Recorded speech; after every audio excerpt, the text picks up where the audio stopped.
ang mga kwento ng pag-ibig, kwento ng buhay at kwento ng pag-asa dito sa Barangay Love Stories. Love Stories.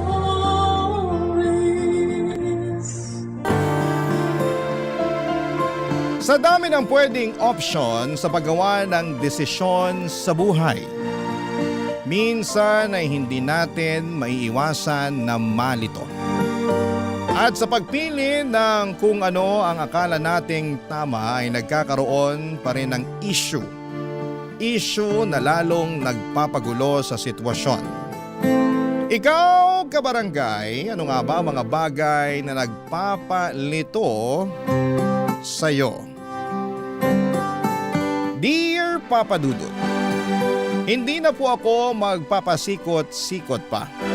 Kumbaga tutumbukin ko na kaagad para diretso na agad ako sa mundo na makulay at punong-puno ng kalituhan at buhay na aking pong naranasan. Bi po ako, Papa Dudut. Bisexual, silahis at kung ano pang term ang naiisip ng mga nakikinig sa inyo. Medyo komplikado ang kwento ko, Papa Dudut, kasing komplikado ng pagkatao ko. Tawagin mo na lamang ako sa pangalang George. At least pwedeng tunog lalaki o babae ang pangalan. Kumbaga safe na safe sa phone book sa cellphone. George for Georgina.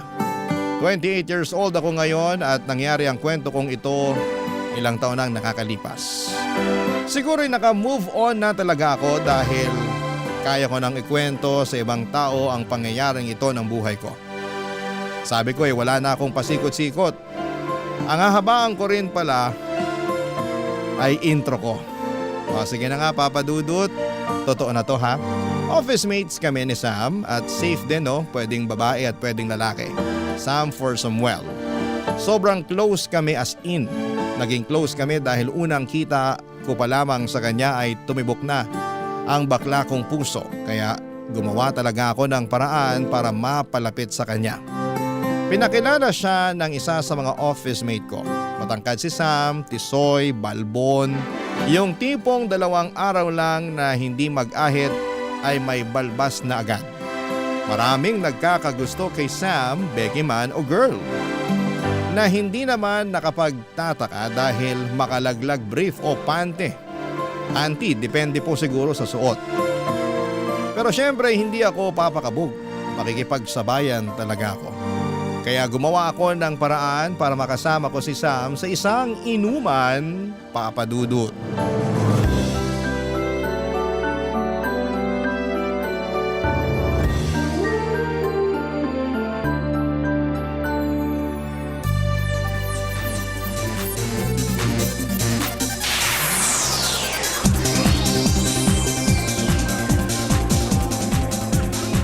Sam! Madalas ka ba dito? Ha? Ang sabi ko, madalas ka ba rito? Hindi. Actually, first time ko dito. Niyaya lang ako ng iba nating friends kaya sumama na lang din ako. Lakas mo palang uminom, no? Ano yon? Sabi ko, lakas mo rin palang uminom! Hindi naman. Nasa kondisyon na siguro ako at ganado kaya medyo naparami inom ko. Ikaw nga ang malakas uminom dyan eh. Ha? Sabi ko, ikaw nga ang malakas uminom dyan.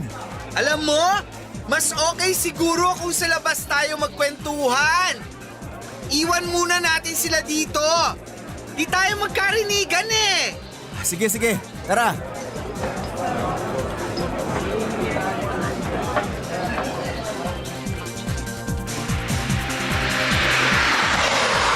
Mas tahimik naman siguro dito. Mas magkakarinigan tayo. Okay ka pa ba? Okay lang naman. Pero medyo may amats na rin. Ikaw? Ang totoo, lasing na. May iba pala ako. Medyo personal ng konti ha. Okay lang? Depende. O sige, kapag pwede sagutin, sasagutin ko. Ano yun? May girlfriend ka na? Ha? Ang sabi ko, may girlfriend ka na ba? Girlfriend, jowa. Baka kasi mamaya pagpasok ko bukas, may bigla na lang sumampal sa akin eh. Wala naman. Uwe! Sa gwapo mong yan, wale! Baka naman pihikan ka lang. Choosy, masyadong mapili, mataas ang standard. Hindi naman. Pero di lang talaga kasi madali. Mahirap talaga ang may karelasyon. Totoo yan. Dami mong i-consider talaga. Hindi lang yon. Ano pa? Ano ba yan? May epekto na nga yata ang alcohol sa katawan ko ah. Wala, hayaan mo na yon. Ano nga yun? Dali na. Tayo lang naman ang nandito eh. Promise tayo lang makakaalam ha. Promise, swear, sumpaman. Oh, ayan ha, nakataas pa ang kamay ko. Sige, para magaan din naman kasi ang loob ko sa'yo eh. Oh, game na. Ano na nga yun? Bye ako. Ha? Bye. Silahis. Os, kailan pa? Matagal na. Kaya pala wala kang jowa? Pero okay na yun. Carry lang. Ako nga lantad sa mga utaw na ganito talaga ako eh. Wapa Kels, this is me. I'm happy. Ikaw lang nakakaalam niyan ha. Promise mo, secret yan. Promise. Mamatay man ang lahat ng chismosa na may hilig mangialam sa buhay ng may buhay. Tara, pasok ulit tayo sa loob. Inom tayo. I-celebrate natin ang pag-amin mo sa akin. Tara na, dali. Papa Dudut, aaminin ko sa inyo na medyo na-turn off ako ng konti kay Sam nang malaman ko na paminta siya. Pero sa kabilang banda ay natuwa na rin ako kasi nakakita ako ng chance na pwedeng maging kami, na magugustuhan niya ako. Kaya kung dati ay naiirita ako sa mga babaeng umaaligid kay Sam, ay pinagtatawanan ko na lamang sila dahil alam ko na ang totoong pagkatao niya. Pero syempre may kompetisyon pa rin dahil may posibilidad na magkagusto din siya sa babae, Papa Dudut. Kaya naman umariba na ako sa pagpapaganda at pagpapakita ng aking ginintuang asal. Diyos lang. Talagang pinilit kong kunin ang atensyon niya pero syempre sariling kayod. Hindi ako pwedeng magpatulong sa iba dahil wala namang may alam na ganon si Sam. Para nga akong ewan at hindi nga ako nanligaw ng babae pero para akong lalaki na nag-iisip ng paraan para mapasagot ang natipuhan ko. Pero hindi ko naman pinapahalata na nililigawan ko siya. Kumaga Papa Dudut kinukuha ko muna ang loob niya.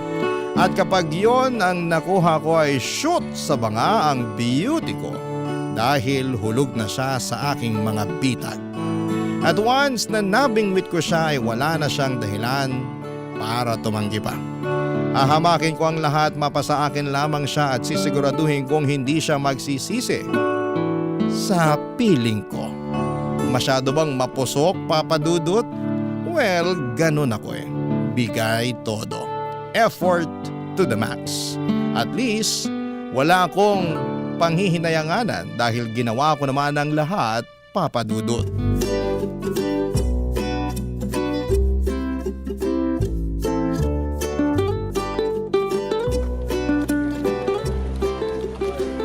O paano Sam? Uwi na ako ha. Ingat ka. Nagmamadali ka ba? Hindi naman. Bakit?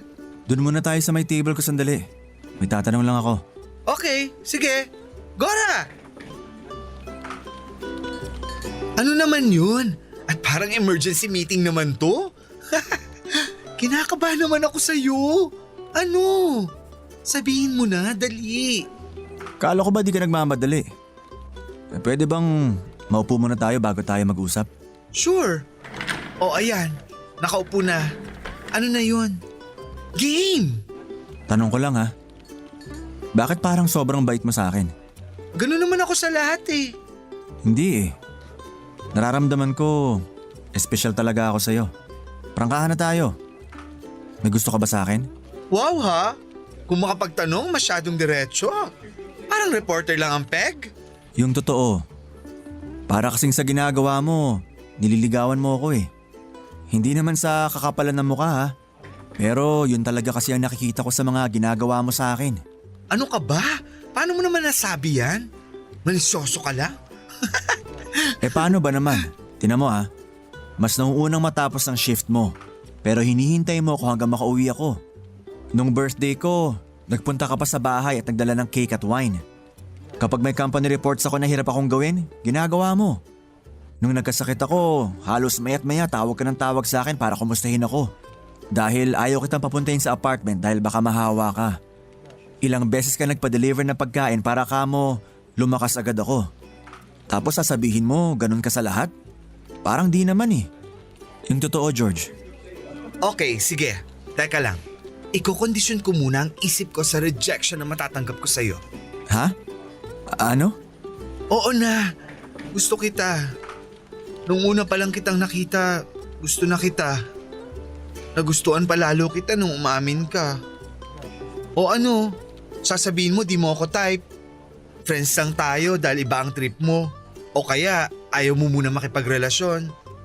Okay lang naman, Sam. Maiintindihan ko kahit masakit. Pero sana friends pa rin tayo. Sorry kung OA ang mga ginawa ko sa'yo. Gusto ko lang din naman ma-express ang feelings ko eh. Mahirap kasi kapag tinatago. Ganun kasi ako eh. Kapag gusto ko sinasabi ko, pinaparamdam ko. Ayaw ko na may pagsisisihan ako kung bakit di ko ginawa yung mga bagay na dapat sana ginawa ko. Kaya kung… Gusto din kita. Ha? I like you. Totoo. Oo nga. Will you be my partner? Oo naman. Pero, totoo ba to? Totoo. Pero, secret natin to Kasi alam mo naman na wala nakakaalam ng sitwasyon ko. At kung ano talaga ako. Promise! CR tayo? Ha? Kasi nawiwiwi ako sa kilig eh. Papa Dudut, ang ganda ko lang noong mga panahon na yon. Walang tapon sa lahat ng effort na ginawa ko para kay Sam. Pero hindi madali ang relasyon namin dahil kailangang lumabas na magkaibigan lang talaga kami sa opisina. Pigil po ang lahat ng kilos ko. Kapag pauwi lang kami nagkakaroon ng oras ni Sam dahil sabay kami sa kotse niya at inihahatid naman niya ako sa tinutuluyan ko. Pero parang ang dami ko pang hindi alam tungkol sa kanya. May mga pagkakataon na parang naguguluhan ako sa mga kinikilos niya. Alam kong may tinatago siya sa akin. Alam kong may hindi ako alam tungkol sa totoo niyang pagkatao. Natatakot ako, Papa Dudut, ng mga panahon na yon dahil baka biglang makaapekto sa aming dalawa ang nililihim na yon ni Sam. Pero dahil sa mahal ko siya, pinilit kong maging bulag. Sa lahat ng mga bagay na nakikita ko na parang hindi okay.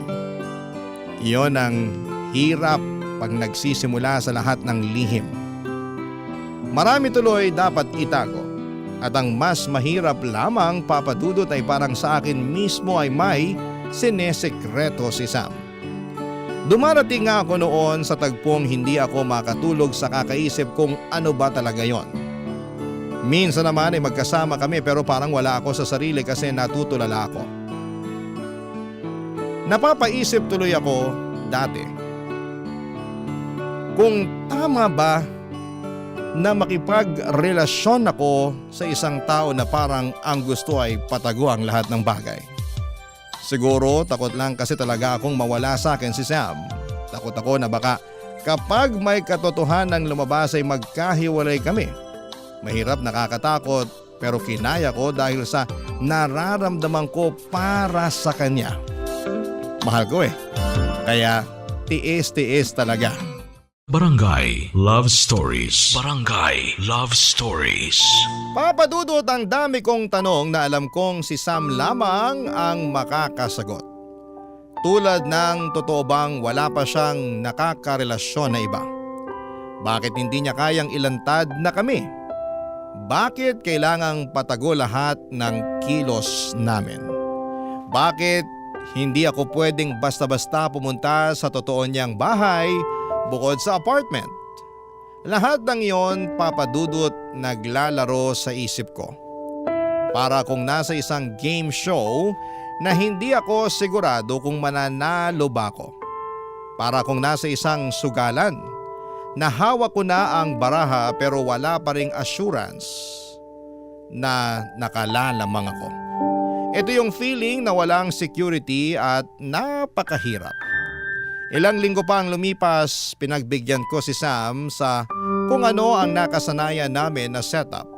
Pumayag ako sa simula pa lamang na gano'n ang sistema namin, kaya dapat ay pangatawanan ko rin talaga. Kailangan ko rin kasi siyang protektahan. Siyempre naman papadudot sino ba naman ang gustong masirang isang tao na mahalaga sa iyo, hindi ba? Yun nga lang, ako ang mas nagsasakripisyo kasi ako all out sa kanya. Wapakils ako kung baga kasi mas mahalaga sa akin na maramdaman ng partner ko na importante siya at mahal ko siya. Pero papadudot lahat ng bagay ay may sukdulan. Hindi ko rin natiis at kinumpronta ko na si Sam, papadudot.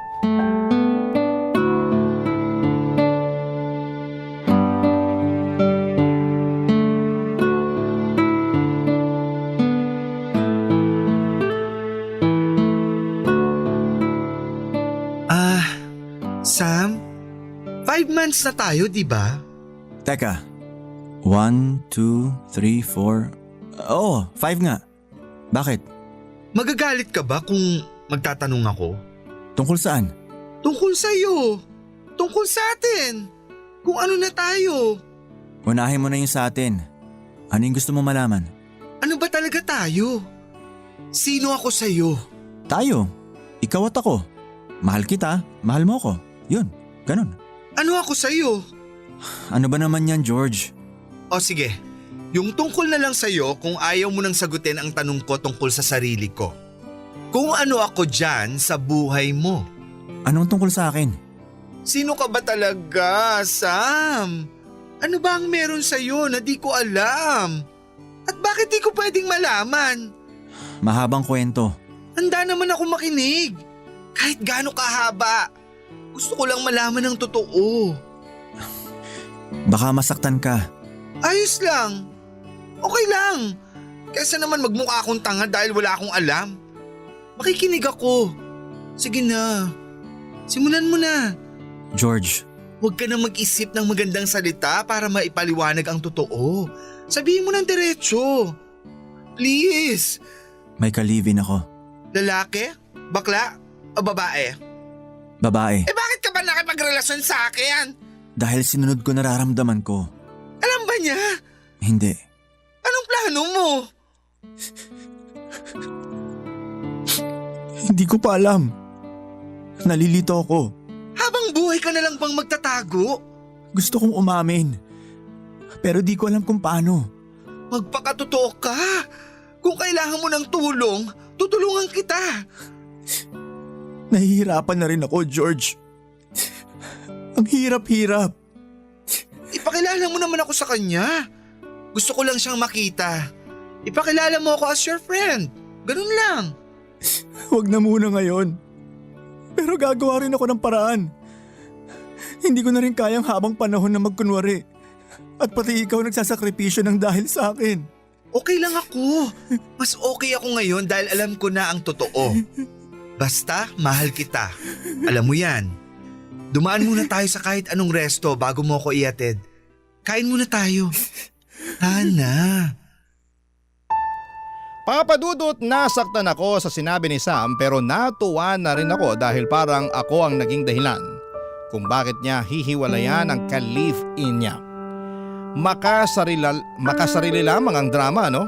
Pero ayon talaga ang katotohanan sa nararamdaman ko.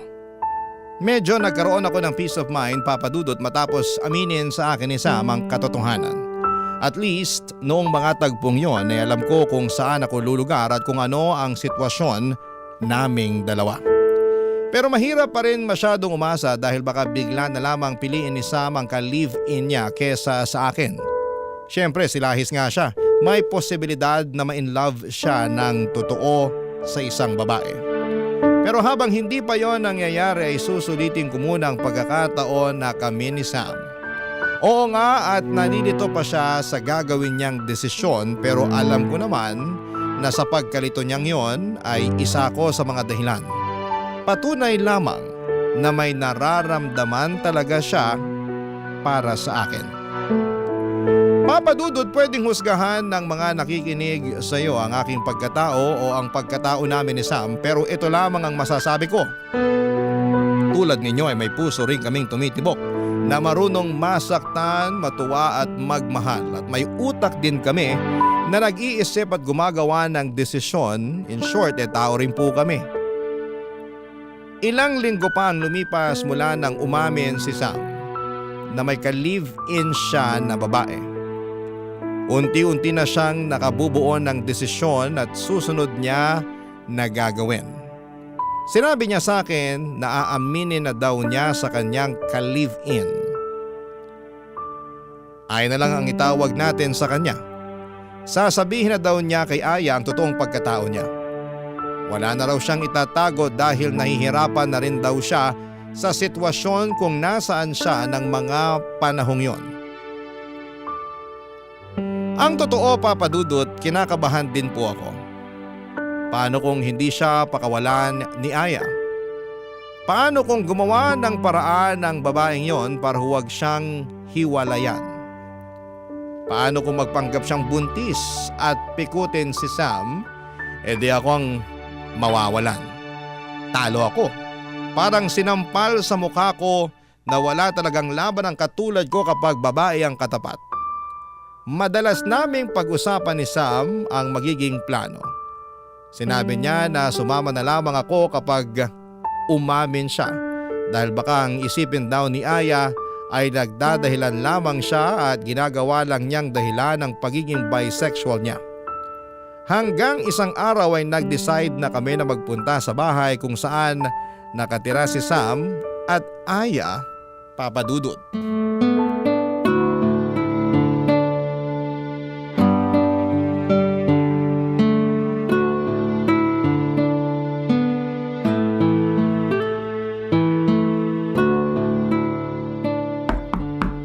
Aya? Aya? Oh Sam, ginabi ka yata ngayon. Sino yung kasama mo? Si George. Tara George, pasok tayo. George, si Aya. Aya, si George. Hi, Aya. Kumain na ba kayo? Hindi kasi ako nakapagluto ng marami. Di ko naman alam na may bisita tayo, Sam. Okay lang, kumain na kami. Juice, George? Coffee? No thanks. Okay lang ako. Huwag ka na mag-abala. Ayos lang. O, upo tayo. Upo ka, George. So, Sam? Anong meron? Aya, Ang lalim naman ang pinaghugutan mo ng buntong hininga na yon. Okay ka lang ba, Sam? ang totoo, hindi. Ha? Bakit naman? Aya, alam ko wala to sa timing. Biglaan pero wala naman ako makitang ibang paraan at panahon para sabihin sa'yo to. Pwede ba, Sam? Kung yung iba ang gusto diretso na, sa akin please lang, dahan-dahan, please. Okay. Aya, we've been together for more than a year now. Mabait ka, maganda, mapagmahal, maasikaso, maalalahanin. Parang close to perfect na kung tutuusin. Pero di ang relasyon natin. Okay. Ngayon sabihin mo na yung gusto mong sabihin. Aya, kasi silahis ako. Nagkakagusto ko sa kapwa ko lalaki. And Nararamdaman ko yun, Sam. Ayaw lang kitang kumprontahin dahil ayoko ngang ma-offend ka. Hinihintay lang talaga kitang magsalita. Sa totoo lang, ang tingin ko lang sa'yo kaibigan din simula nang maramdaman ko na parang nag-iiba ka. Pansin naman kasi sa mga kilos mo. Saka matagal naman nang walang nangyayari sa atin, di ba? Parang ang kwarto at kama, pahingahan na lang talaga nating dalawa. Pero huwag kang mag-alala. Wala akong iba. Wala talaga. Aya, alam kong wala kang pamilya dito sa Manila. Kaya pwede ka magstay pa rin dito sa bahay hanggang gusto mo. Naunahan mo lang rin ako. Yun talaga sana ang ipapakiusap ko sa'yo. Kung pwede, dito sana ako tumuloy. Magbibigay pa rin naman ako ng share ko sa mga gastos. Sana okay lang sa'yo. Wala kang dapat alalahanin. Okay na okay. So, may iba na ba? Si George. Siya? Sorry. No, okay lang. At least kilala ko kung sino ang bagong mag-aalaga kay Sam. Mahal ko naman yan kahit parang maramdaman ko na di siya totoo sa kung ano talaga siya. Pero Sam, na-hurt din ako Pero kaysa naman sa maglokohan tayo, okay na rin. George, sana tayo din maging friends. Sana. Oo naman. Aya, thank you No problem. So, Friday ngayon. Walang pasok bukas. Bar tayo? Aya, thank you. Salamat talaga. Salamat. Okay na yun. Thank you din sa lahat. Basta friends tayo ha? And George? Friends? Of course! Magbibihis lang ako tapos alis na tayo ha? And Sam, dapat treat mo.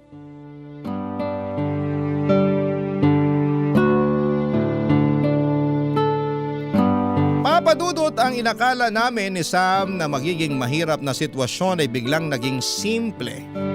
Madaling kausap si Aya, siguro nga ay dahil naiintindihan niya ang sitwasyon at pagtanaw na rin ng utang na loob kay Sam.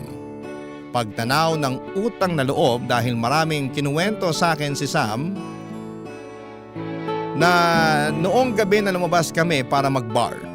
Probinsyana raw si Aya na naloko ng illegal recruiter at nakilala si Sam na tumulong sa kanya para makabawi at magkaroon ng magandang buhay dito sa Maynila. Dahil doon sa nalaman kong kwento, Papadudot, ay lalo akong bumilib kay Sam. Isang gabing yon sa hindi ko malilimutan. Para kaming nakawala lahat sa pagkakakulong. Masarap talagang huminga ng walang dinadalang mabigat sa dibdib. Sa wakas ay wala na kaming tinatago ni Sam sa isa't isa. Nakakababae lang ang dating na ako ang pinili niya over Aya. Mukha rin namang okay si Aya, instant friends kaming dalawa. Nalaman ko rin noong gabing yon, Papadudot, na attracted talaga si Aya sa malalambot na guys. Ayaw niya raw sa pamacho na lalaki. Hindi lang din daw yon ang first time na na-fall siya sa katulad ni Sam. Dati nga raw bakla talaga. Hindi lang daw niya akalain na si Sam ay silahis at aamin sa kanya. Umuwi kaming tatlo, Papadudot, na alam naming masaya kami, lalo na ako. Barangay Love Stories. Barangay Love Stories. Papadudot, matapos ang aminan na nangyari ay parang naging magaan ang lahat. Mas sumaya ang relasyon namin at unti-unti nang nag-out si Sam sa opisina. Mas naging masayahin siya at mas naging komportable sa kanyang sarili. Bagay na kinatuwa ko rin. Pero Papadudot, bakit nga kaya hindi pwedeng masaya na lang ang lahat ng relasyon? Bakit kaya kailangan pang magkaroon ng issue na susubok sa pagsasama? Kasabay ng pag-iiba ni Sam ay ang pagbabago rin talaga ng kanyang ugali. Kung dati ay parang conservative type siya, parang bigla siyang naging bulgar. Iniisip ko na lamang na baka kasi na-enjoy niya ng husto ang pagiging bagong siya. Matagal din kasi siyang nagtiis at itinago ang totoo niyang pagkatao. Pinilit ko uli siyang intindihin. Masaya na rin naman ako kahit papaano dahil nakikita ko na masaya siya. Yun yung saya na hindi ko nakita sa kanya dati noong hindi pa siya umaamin. Pero yun nga lang naging one way uli ang relasyon. Habang siya ay nag-e-enjoy, ako naman umiintindi. At aaminin ko na hindi ito nakatutulong sa relasyon naming dalawa.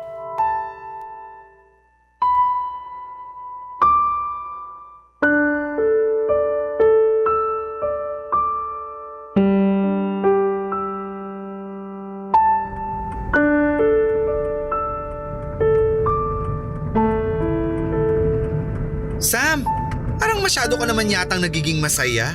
Bakit? Anong problema? Parang kalad ka rin na? Kung sino ang yumaya, sasama ka? Ano ba yung sinasabi mo?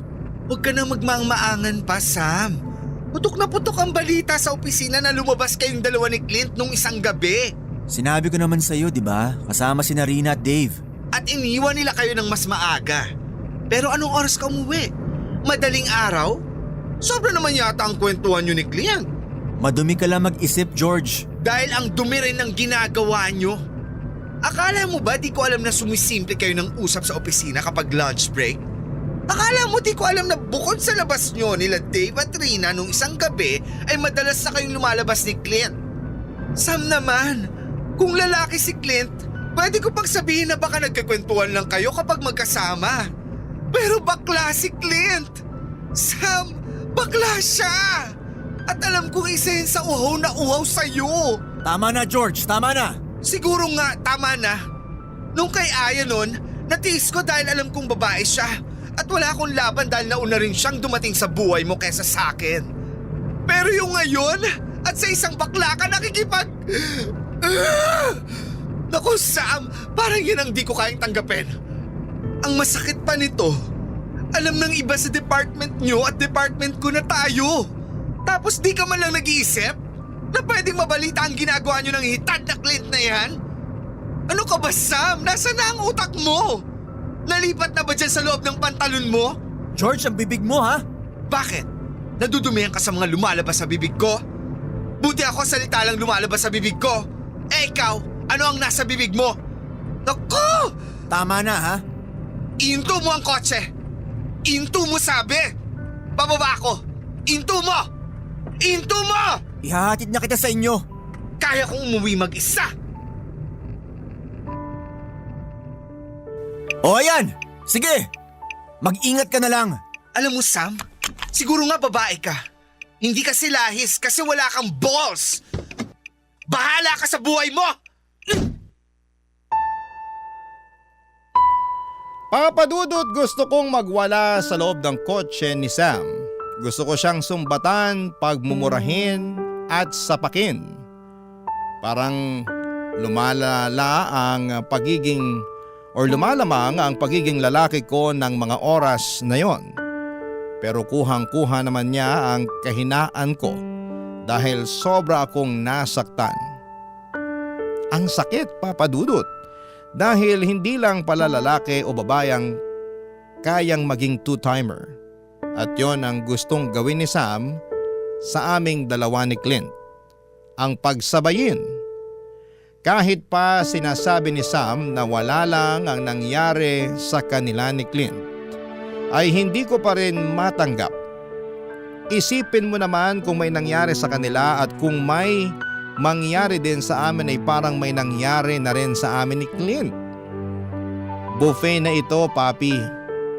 At noong mga panahong yon, si Aya ang naging takbuhan ko. Sa kanya ako naglalabas ng sama ng loob.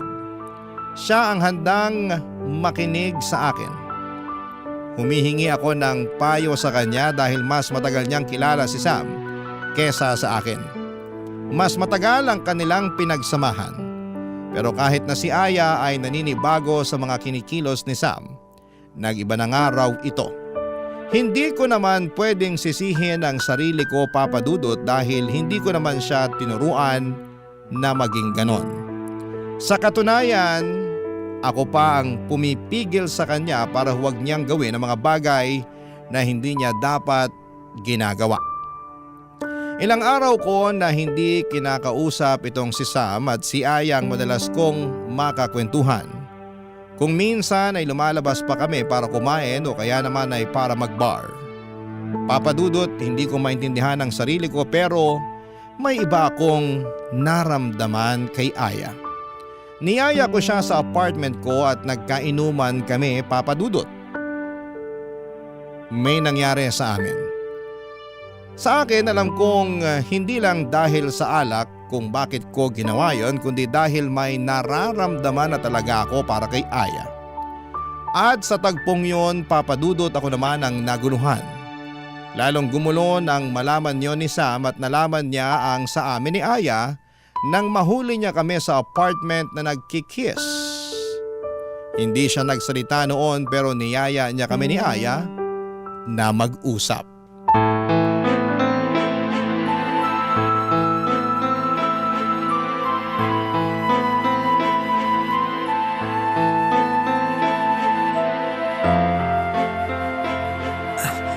George, ano ka ba talaga? Hindi ko alam. Pero isa lang ang malinaw. Gusto ko nang tapusin kung ano man ang meron tayo. Aya? Magulo, Sam eh. Aya, nangyari. May nangyari. Imposible naman na di natin yung sinasadya dahil di lang naman isang beses. Pero ayoko nang maulit ang nangyari sa amin dati ni Sam. George, magdesisyon ka naman kung ano ba talaga. Ikaw ang may kasalanan nito, Sam. Bakit ako? Dahil ikaw ang unang naging magulo ang isip. Masyado ka rin kasing mahina. Oo na, ako na. Kasalanan ko na ang lahat. Ibuntun nyo na sa akin ang lahat ng sisi. Ako na ang mali. Ako na ang marumi. Ako na ang makasalanan. So ano? Paano na tayo ngayon? George? Kung yung sa atin ayoko na, iba ang pinoproblema ko ngayon. Kung ano kami ni Aya. Aya? Mahirap sumagot, George. Desisyon na naman to eh. Nalilito ako sa totoo lang. Ang sakit naman itong ginawa nyo sa akin. Ay wow! Patas lang, Sam! Patas lang!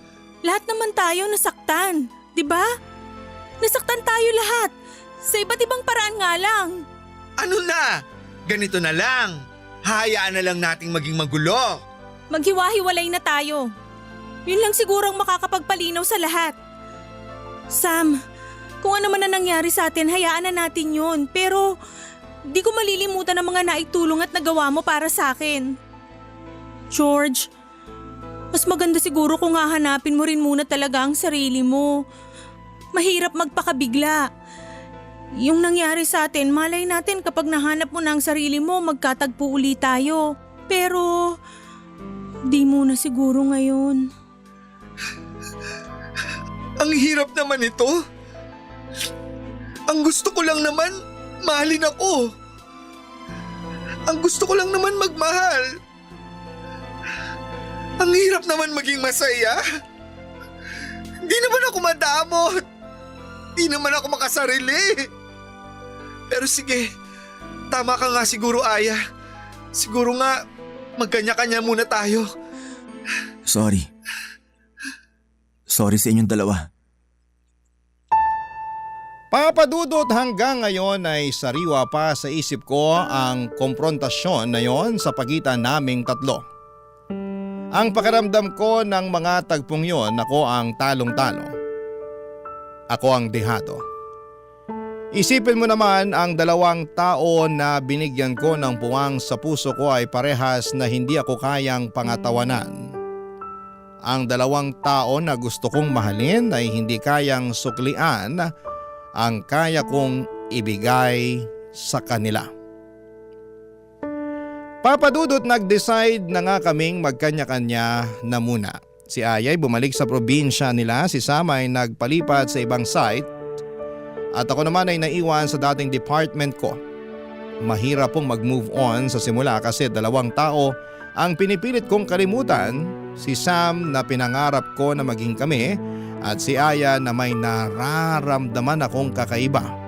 Pero gusto muna niyang masigurado na ano nga ba ang nararamdaman ko para sa kanya. Komplikado po ang nangyari sa aming tatlo. Umikot ang kwento sa amin. Natatawa na nga lang ako ngayon kapag naiisip ko na ganon nga ba talaga kaliit ang mundo at ang pagkakataon dumaan sa amin ng sabay-sabay. Papadudot, nagkikita kami ni Sam kapag may mga company party pero hi at hello lamang kami. Si Aya wala na kaming balita pero sana'y masaya at okay lamang siya. At ako naman eto, iniiwasan munang ma-involve muli sa pakikipagrelasyon. Gusto ko munang ma-enjoy ang sarili ko at alamin kung ano talaga ang hinahanap at gusto ko. Maraming salamat po, Papa Dudut, kapag may bagong ganap, susulat po uli ako, ha? Ang inyong kapuso at kabarangay forever, George. Magkwentuhan naman tayo dito sa comment section.